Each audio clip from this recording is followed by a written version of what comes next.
రాష్ట్రంలోని కాంగ్రెస్ ప్రజాప్రభుత్వం నిరుద్యోగుల పక్షాన నిలుస్తూ నిరంతర కొలువుల పండుగ కొనసాగిస్తుంది. అధికారం చేపట్టిన 15 నెలల కాలంలో వివిధ ప్రభుత్వ విభాగాల్లో 58,868 ఉద్యోగాలు భర్తీ చేసి సరికొత్త చరిత్ర సృష్టించింది.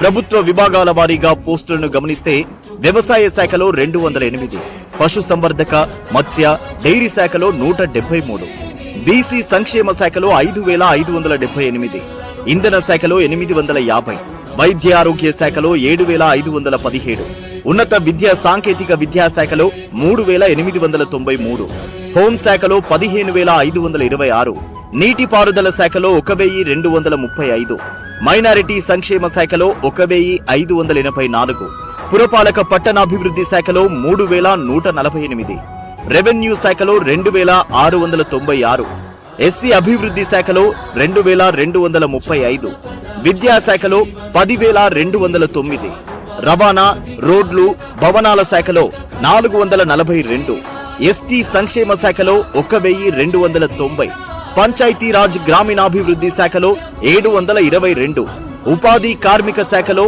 128, పంచాయతీరాజ్ మున్సిపల్ విభాగంలో 922తో పాటు ఇతర శాఖల్లో 512 ఉద్యోగాలు. ఇలా 58,868 ఉద్యోగాలను భర్తీ చేసింది. బీఆర్ఎస్ అధికారం వెలగబెట్టిన 10 ఏళ్ల కాలంలో కొలువులు లేక అల్లాడిన నిరుద్యోగులకు కాంగ్రెస్ ప్రభుత్వం అండగా నిలుస్తూ ఉద్యోగాలను కల్పిస్తుంది.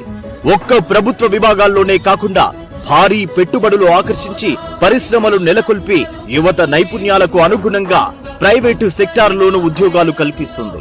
కొలువులు ఇవ్వడం తమకే సాధ్యమన్న వాస్తవాన్ని ఢంకా బజాయించి రుజువు చేస్తుంది కాంగ్రెస్ ప్రభుత్వం.